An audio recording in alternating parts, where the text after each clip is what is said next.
जय हिंद मेरे प्यारे साथियों, उम्मीद है आप बेहतर होंगे, अच्छे होंगे, स्वस्थ होंगे। आप सभी का स्वागत है।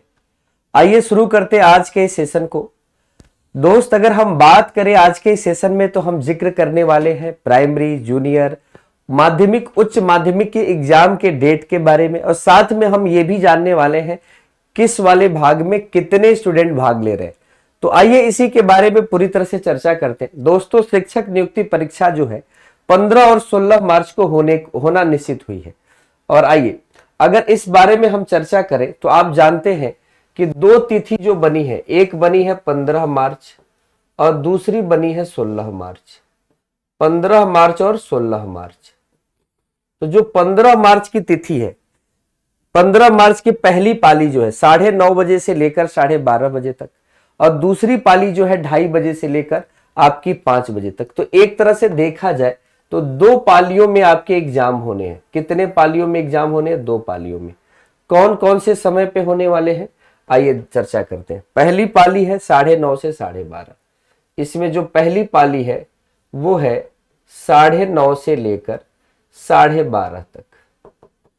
ठीक है। दूसरी पाली कब है? तो दूसरी पाली इसका है 2:30 बजे से लेकर 5:30 बजे तक। यानी आप देख सकते हैं ये दो पालियां। लेकिन 16 मार्च की जो पाली है वो 2:30 बजे से लेकर, नहीं 16 मार्च को 12 बजे से है, 12 से लेकर 2:30 बजे तक है। दोस्तों, अगर हम चर्चा करें इसमें स्टूडेंट कितने भाग ले रहे हैं तो ये समझते हैं जो पहली पाली है। पहले एक बात और बता दें, ये पाली जो है 6 से 8 वर्ग के लिए है, ये 1 से 5 वर्ग के लिए है, और ये 9 से 10 वर्ग के लिए है।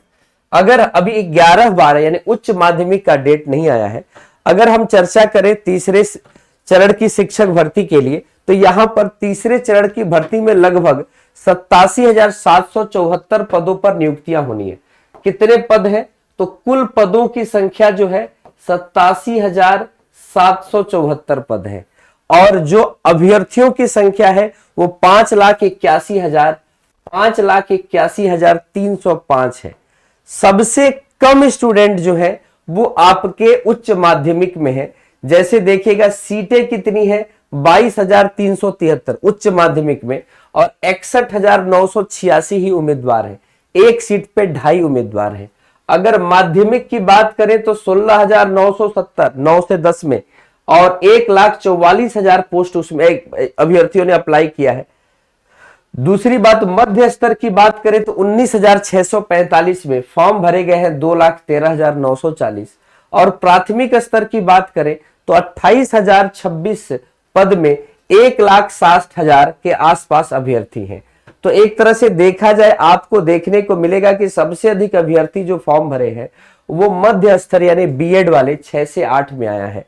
ठीक है। और आप जानते हैं माध्यमिक में उसके बाद सबसे ज्यादा फॉर्म तो प्राथमिक में भरा गया है, लेकिन सबसे कम फॉर्म आपका उच्च माध्यमिक में भरा हुआ है। तो ये रहा ये आपका अपडेट कि आपके एग्जाम कब होने। तो आपके जो शिक्षक भर्ती की परीक्षा है वो 15 और 16 मार्च को होनी है। 13 मार्च को अगर आप दूसरे राज्य से हैं तो आप अपने अपने शहरों से निकल जाएंगे। 16 मार्च को जिनका पेपर है वो भी 14 मार्च को वो भी निकल जाएंगे 14 मार्च को।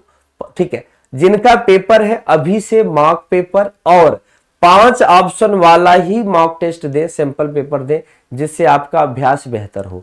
क्योंकि आखिरी के 2 ऑप्शन ही आपके सिलेक्शन से दूर करने वाले हैं। अगर आपको सिलेक्शन से कोई दूर करने का कोशिश करेगा, कोई ऑप्शन ऐसा है, तो आखिरी के 2 ऑप्शन है वो हमेशा ऐसे ऑप्शन है जिसमें आप कंफ्यूज हो सकते हैं। एक ऑप्शन अगर आप ठीक से एलिमिनेट नहीं कर पाए तो आप फंस जाएंगे। ठीक है। तो इसलिए कि 3 ऑप्शन तो आपके पास क्वेश्चन के आंसर होते हैं, फिर चौथा होता है एक से अधिक, और लास्ट होता है उनमें से कोई नहीं। तो जाहिर सी बात है अगर 2 आंसर है तो एक से अधिक हो जाएगा। तो जब 2 आंसर ऊपर के हो जाएंगे तो आप सोचिए कि उसके आंसर 3 हो गए, एक पहला आंसर, दूसरा आंसर, तीसरा एक से अधिक वाले। तो आपको एकदम पूरी तरीके से इसकी तैयारी करनी है, तो ध्यान पे रखना है। और दूसरा एक और न्यूज है आपके लिए, उसको भी हम जल्दी ही साझा करते हैं। चलिए, जय हिंद सभी को, धन्यवाद सभी को।